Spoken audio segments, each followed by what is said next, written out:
Además de aquella primera biblioteca pública cuya creación se atribuye a Cayo Asinio Polión, la biblioteca de Atrium Libertatis, había en Roma otras bibliotecas públicas, de las cuales voy a contar en breve, solo mencionando las más importantes. En esta imagen vemos lo poco que nos quedó de la biblioteca Apollinis, la del templo de Apolo Palatino, organizada a manera del Museo Alejandrino. Apolo, como se sabe, era el dios protector de artes, incluido también del arte literario, cuyo culto fue prácticamente por completo tomado de la mitología griega. En Roma, como se sabe, no había ningún otro dios que fuera análogo del Apolo olímpico. Apolo, a diferencia de tantos otros dioses griegos, no tenía ningún nombre ni análogo romano. Sí, han quedado de esta biblioteca otrora espléndida muy poco, solo estos trozos de columnas y sus capiteles que aparecen en esta imagen, pero la biblioteca debió ser algo grandioso, al igual que todo el templo. Aquí podemos ver un esquema que lo representa y esta es una copia, según se cree, de aquella estatua de Apolo Palatino que presidía la sala de lectura principal, porque este dios se consideraba el patrón personal de aquella biblioteca. No solo los hombres ilustres fundaban las bibliotecas, algunas de ellas fueron fundadas también por las mujeres, como por ejemplo la biblioteca del Pórtico de Octavia, fundada por Octavia, la hermana predilecta del emperador Augusto.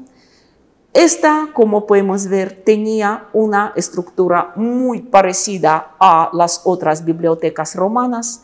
Tenía también dos salas, una para almacenar los textos en latín y otra en griego. Y hoy este pórtico de Octavia está parcialmente restaurado y aquí podemos ver su aspecto actual. Biblioteca de Ara Pacis, literalmente del Templo de la Paz. Una biblioteca de carácter un tanto más específico que contenía más que todo planes catastrales, documentos relacionados con las obras públicas, archivos de la ciudad, en fin, como podemos ver, una biblioteca dedicada casi por completo a la historia de Roma. Esto es el aspecto actual de Ara Pacis, que, aunque bastante deteriorado, impresiona por su majestuosidad. Esto es el busto del emperador Trajano, creador del famoso foro y de la otra gran biblioteca. Aquí precisamente podemos ver el foro de Trajano, inaugurado en el año 112 después de Cristo, que se convirtió en el foro público más grande de Roma, pero lastimosamente durante su construcción tuvieron lugar unos cambios en los sedimentos del suelo y como resultado se desmoronó por completo la biblioteca fundada por Asinio Polión. Para que el público lector no se quedara sin su biblioteca, Trajano construyó ahí mismo una nueva, la biblioteca del Foro Trajano, y esto es la reconstrucción de sus salas que, como podemos ver, se ve muy impresionante. También hay que mencionar la biblioteca del templo de Esculapio en la isla Tiberina, una biblioteca también de carácter muy específico porque su patrón, el dios Esculapio, aquí vemos su estatua, era más que todo Dios relacionado con la medicina, con el arte de la curación, y por eso esta biblioteca contenía los fondos más grandes de textos de carácter médico, una biblioteca especializada. En total, para el siglo IV después de Cristo, en Roma había más de 28 bibliotecas públicas. Es una cifra bastante aproximada. Pero además de las bibliotecas, había en Roma otros lugares para leer. Por ejemplo, las termas. Sí, nosotros tradicionalmente nos imaginamos las termas o aquellos baños públicos romanos como una especie de análogo de los spa actuales. Pero en realidad ahí habían no solo las piscinas de agua fría y caliente, no solo habían baños de vapor, salas de masaje, los gimnasios, las palestras para practicar todo tipo de ejercicio, sino también habían lugares para leer. Sí, eran unos auténticos bibliotermas, si podemos llamarlo así. La biblioteca de este tipo más grande quedaba en las termas de Caracalla, llamados así en honor de este emperador que les había construido. Aquí precisamente podemos ver lo que queda de estas termas. No solo son las más grandes, sino también las mejor conservadas. Y las salas de lectura de esta biblioteca deberían ser realmente admirables, porque tal como muestran los restos arquitectónicos, había ahí nichos para ubicar numerosos volúmenes de libros, lo que permitía tener tanto las salas de carácter general como también lugares para la lectura individual. Sin duda alguna, aquellos gabinetes personales, si podemos llamarlo así, eran los más admirados para los filósofos que buscaban la paz y la tranquilidad. Y no solo en Roma habían grandes bibliotecas. Hay testimonios de que estas bibliotecas quedaban prácticamente en todo el territorio del imperio, tanto en la península itálica, relativamente cerca de la capital, como en las provincias más alejadas. Aquí podemos ver los restos de la así llamada Villa de los Papiros en la ciudad de Herculano, aquella ciudad que junto con Pompeya quedaron prácticamente enterrados bajo la lava volcánica durante la tristemente famosa erupción del Vesubio. Esta villa tenía un plan muy curioso. Aquí precisamente podemos verlo. Sí, es un esquema que nos permite juzgar el gran tamaño de esta villa y también el hecho de que la biblioteca ocupaba ahí un área bastante amplio. Esto es la reconstrucción de aquella villa tal como debía verse poco antes de su desaparición. Y aquí aquel espacio que estaba reservado para la biblioteca. ¿Por qué este nombre, la Villa de los Papiros? Porque ahí realmente fue encontrada una inmensa cantidad de los papiros, 1785, que lastimosamente estaban muy deteriorados, prácticamente encarbonizados, tal como podemos ver uno de estos, porque como se sabe, la temperatura debió alcanzar su límite de aguante. Y sin embargo, hoy día, por medio de escaneo, por medio de los escáneres modernos, sí se pudo leer y descifrar lo que contenían aquellos papiros sin necesidad de desenvolverlos ni dañarlo. Aquí precisamente podemos ver el contenido de uno de estos papiros que pudo haber sido leído gracias a la tecnología moderna. Y no sabemos qué otros tesoros ocultos podemos obtener gracias al desarrollo de la tecnología. Esto es una biblioteca muy famosa, popularmente conocida como la Biblioteca de Celso en Éfeso. Esto es lo que queda de su fachada. Esto es el aspecto actual de una de sus salas internas. Y esto es la estatua que representa a su fundador, Tiberio Julio Celso, el procónsul de Roma en Asia, quien, a diferencia de tantos de sus colegas, a quienes poco les interesaba poca cosa salvo su propia carrera, él hizo muchísimo para mejorar la infraestructura de la ciudad que estaba gobernando y también a crear una de las bibliotecas más grandes de su época. La biblioteca de Celso tenía un espacio para albergar 12.000 rollos. Sin duda alguna era una biblioteca grande, pero lastimosamente él mismo no alcanzó ver su apertura. Murió cuando faltaba poco para terminar la construcción de la biblioteca y al morir había legado 25.000 denarios, una suma enorme para finalizar la construcción de la biblioteca y adquirir las primeras colecciones de libros. El hijo de Celso se encargó de esto, se encargó de finalizar la construcción de la biblioteca y en su apertura también organizó la ceremonia fúnebre para su padre. Celso fue enterrado al interior en una cámara subterránea de aquella misma biblioteca que había fundado.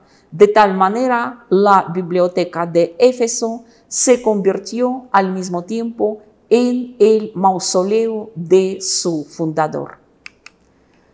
Otra biblioteca también famosa quedaba en el extremo opuesto del imperio en la provincia de África, en el territorio de actual Argelia, la así llamada biblioteca de Timgat, prácticamente al borde del desierto del Sahara. Como se sabe, en la época romana las fronteras del Sahara se extendían mucho más al sur de la época actual y más tarde las ruinas de Timgat fueron prácticamente devoradas por el desierto.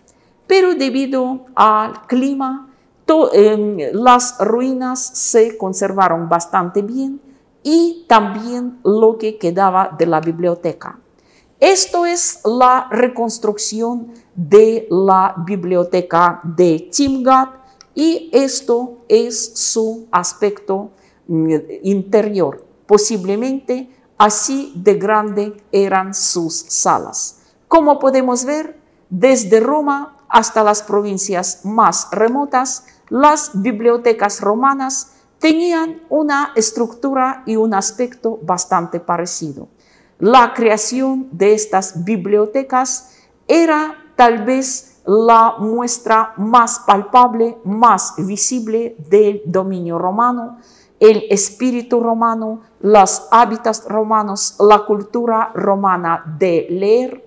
Todo esto se reflejaba en aquellas bibliotecas sembradas en un inmenso espacio, desde Britania hasta Mesopotamia y hasta las orillas del Rin, hasta, como podemos ver, los límites del desierto del Sahara.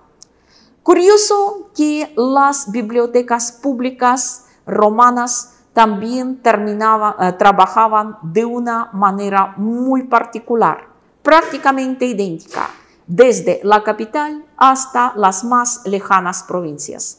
Por ejemplo, en ninguna biblioteca pública no se prestaban los libros. Es decir, a diferencia de las bibliotecas modernas, Ningún lector podía llevarse ningún texto para leerlo a su casa. Todo debería ser leído ahí mismo en las salas comunes o en los cubículos particulares, pero las bibliotecas valoraban sus rollos, sus papiros, sus pergaminos demasiado caro como para asumir semejante riesgo, prestarlo a alguien, dejarlo a llevar fuera de la biblioteca. En las bibliotecas privadas sí se prestaban los textos, pero únicamente a los amigos y a los clientes más cercanos del Señor. Todo, como podemos ver, se basaba en mera confianza, pero al fin y al cabo la pérdida de un rollo de una biblioteca privada era la pérdida únicamente del dueño, del propietario de esta biblioteca. En cambio, la pérdida de los fondos públicos era un golpe duro para el mismo Estado romano. Y ahora, muy en breve, hablaremos de aquellos quienes trabajaban en estas bibliotecas. ¿Quiénes eran los bibliotecarios romanos y cómo era su estatus dentro de la sociedad? Al principio, como ya lo había dicho en la conferencia anterior, todos ellos en su mayoría eran esclavos griegos traídos de las campañas junto con las bibliotecas en calidad de simples trofeos militares. Aquí podemos ver la imagen funeraria de un librario vestido con una túnica y, como podemos ver, apoyándose contra un cofre destinado a almacenar libros. Pero poco a poco el estatus de los bibliotecarios iba creciendo. A medida que se ampliaban las bibliotecas, a medida que éstas iban cogiendo importancia, también cobraban importancia aquellos que trabajaban en estas bibliotecas. El emperador Tiberio introdujo oficialmente el cargo del procurador bibliotecario, como también a veces llamado magíster de la biblioteca, que podía desempeñar solo un hombre realmente educado, de gran confianza del emperador, y por supuesto aquí ya no se hablaba de los esclavos.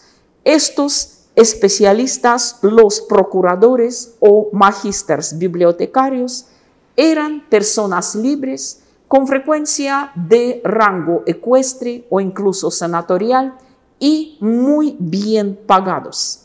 Entre ellos habían unos personajes realmente ilustres, como por ejemplo el famoso historiador Cayo Suetonio Tranquilo, el autor de la famosa obra La vida de los 12 Césares, quien, como se sabe, durante la mayor parte de su carrera pública había desempeñado el cargo de magíster bibliotecario en la biblioteca del emperador Adriano. A su vez, los magíster de la biblioteca tenían bajo su mando un numeroso personal, los simples librarios, copistas, bibliotecarios, secretarios y también a los vílicos, estos en su mayoría esclavos, encargados de la limpieza y del mantenimiento. Poco a poco, el personal de una biblioteca romana adquiere su propia jerarquía, en ocasiones bastante enredada, y sin duda alguna no todos podían llegar al puesto de magíster o de procurador. Sin embargo, el hecho de cómo van cambiando las tumbas de los bibliotecarios, como por ejemplo esta, con una inscripción llena de epítetos grandilocuentes, evidencian que el bibliotecario era en Roma una profesión de mucho prestigio.